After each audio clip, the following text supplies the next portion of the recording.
Trump அவர்களுக்கு கடுமையான check ஒன்று வச்சிருக்காங்க இந்தியா.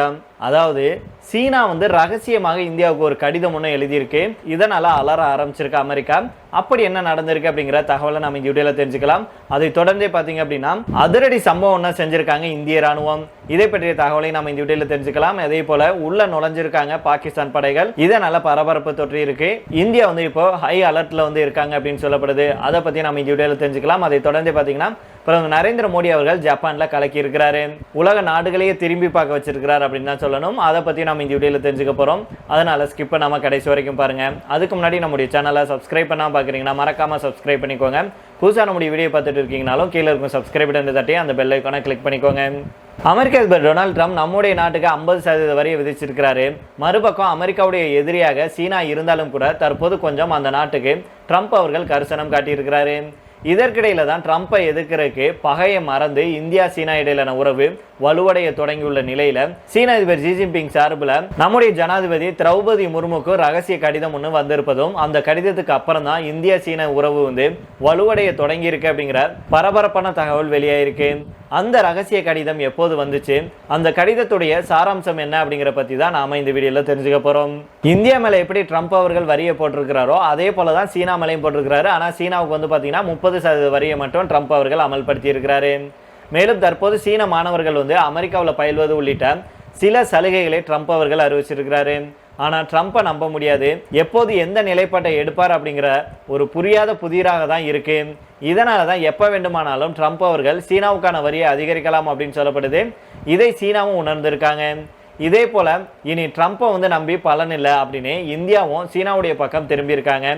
அதே போல சீனாவும் நம்முடைய நாட்டை அரவணைக்க தொடங்கியிருக்கு.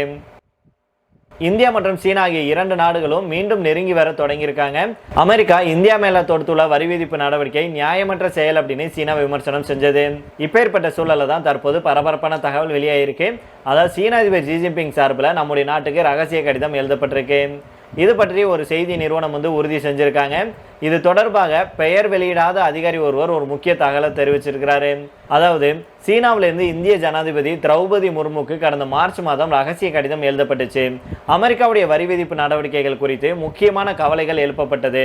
அந்த கடிதத்துல வர்த்தகம் உள்பட பிற விவகாரத்துல சீனாவுக்கு பிரச்சனை ஏற்படும் வகையில அமெரிக்கா கூட சேர்ந்து செயல்படக்கூடாது. நீங்க வேண்டுமானால் அமெரிக்கா கூட சேர்ந்து செயல்பட்டு கொள்ளுங்கள், ஆனா சீனாவுக்கு பாதிப்பு வரும்படியாக செயல்பட வேண்டாம். இந்தியா கூட மீண்டும் நல்ல உறவை வளர்க்க வேண்டும் அப்படின்னு நாங்க விரும்புறோம் அப்படின்னு கடிதத்தில் தெரிவிக்கப்பட்டிருக்கு. சீன அதிபர் இந்த கடிதம் எழுதிய மார்ச் மாதத்துல அமெரிக்காவுக்கும் சீனாவுக்கும் இடையே வர்த்தக மோதல் உச்சத்தில் இருந்துச்சு. இந்த கடிதம் வந்ததுக்கு அப்புறம் தான் இந்தியா மற்றும் சீனாவுக்கு இடையிலான உறவில் இருந்த கடினமான போக்கு மாறி இருக்கு. இருந்தாலும் இந்தியா ஒரு பக்கம் அமெரிக்கா கிட்ட வர்த்தக பேச்சுவார்த்தை நடத்தினாங்க. ஆனா அது தோல்வியில முடிந்த நிலையில தான் தற்போது நம்முடைய நாடும் சீனாவும் நெருக்கமாக செயல்பட தொடங்கியிருக்காங்க. இந்த கடிதத்தின் மூலமாக இந்தியாவுடைய நிலைப்பாட்டை அறிய சீனா விரும்பினாங்க. அது மட்டும் இல்லாம ட்ரம்புடைய வரி விதிப்பு உட்பட சீனாவுக்கு எதிரான நிலைப்பாட்டால் இந்தியாவை பகையாளியாக வைக்க விரும்பவில்லை அப்படிங்கிறத அந்த கடிதம் மூலமாக சீனா வெளிப்படுத்தியிருந்தாங்க. இது மட்டும் இல்லாமல் சீனா என்ன கேட்டிருந்துச்சு அப்படின்னா, நீங்கள் அமெரிக்கா கூட சேர்ந்து செயல்பட போறீங்களா, இல்லை சீனா கூட சேர்ந்து செயல்பட தயாராக இருக்கிறீங்களா அப்படிங்கிறத சாஃப்டான டோனில் கேட்டு அறிந்து கொள்ளும் வகையில் கடிதம் இருந்ததாக சொல்லப்படுது. இந்த கடிதம் எழுதப்பட்ட சமயம் மார்ச் மாதம். அது அமெரிக்காவுக்கும் சீனாவுக்கும் இடையே வர்த்தக போர் உச்சகட்டத்தில் இருந்த காலம். இதனால தான் சீனா இந்தியாவை பகைத்து கொள்ளாமல் அரவணைக்க இறங்கி வந்ததை மத்திய அரசு புரிந்து கொண்டது. கடிதம் பிரதமர் மோடி அவர்களுக்கு அனுப்பி வைக்கப்பட்டுச்சு. இருந்தாலும் இந்த விவகாரத்தில் இந்தியா எந்த ஒரு முடிவையும் எடுக்கல. தொடர்ந்து அமெரிக்கா கூட இணக்கமாக செயல்பட்டு வந்தாங்க. அமெரிக்காவுடன் வர்த்தக பேச்சுவார்த்தை நடத்தினாங்க.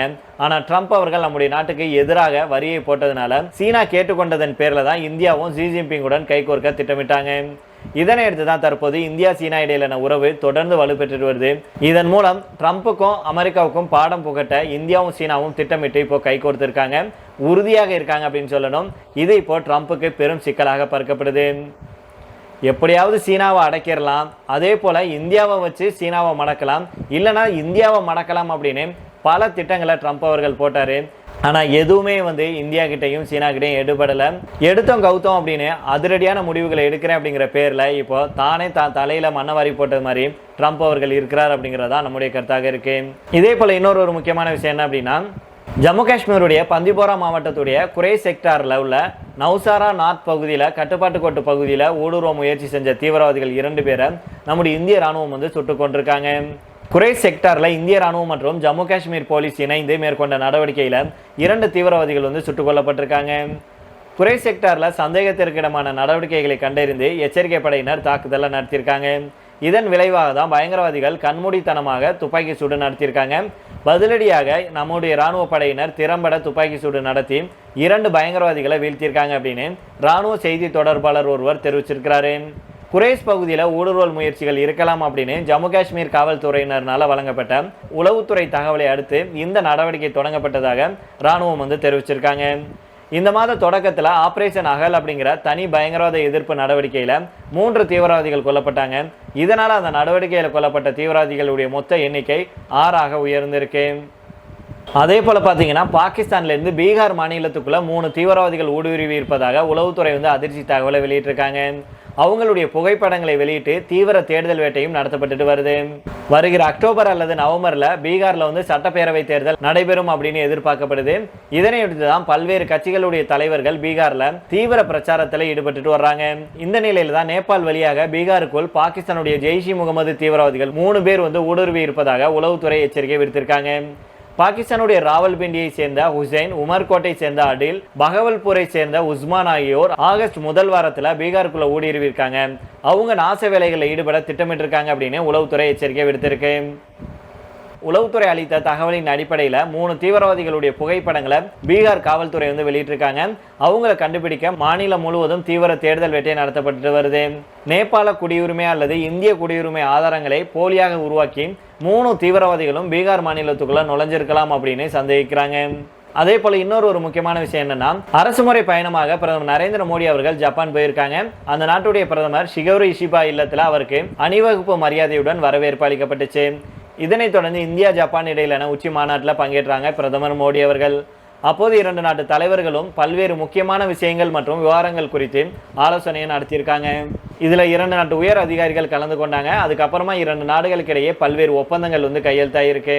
பிரதமர் மோடி அவர்கள் வந்து பிரஸ் மீட்டில் வந்து பேசியிருக்காங்க. அப்போ என்ன சொல்லியிருக்காங்கன்னா, இன்றைய எங்களுடைய கலந்துரையாடல் ஆக்கப்பூர்வமானதாகவும் நோக்கம் உள்ளதாகவும் இருந்துச்சு. 2 பெரிய ஜனநாயக மற்றும் உயிருள்ள ஜனநாயக நாடுகள் அப்படிங்கிற வகையில் எங்களுடைய கூட்டாண்மை 2 நாடுகளுக்கு மட்டுமல்ல, உலகளாவிய அமைதி மற்றும் பாதுகாப்புக்கு அவசியம் அப்படிங்கிறத நாங்கள் வந்து ஒப்புக்கொள்கிறோம். உலக அமைதி பாதுகாப்புக்கு இந்தியா ஜப்பான் வந்து இணைந்து செயல்படும். ஜப்பானுடனான பொருளாதார உறவு வலுவாக இருக்கு அப்படின்னு அவர் சொல்லியிருக்கிறாரு.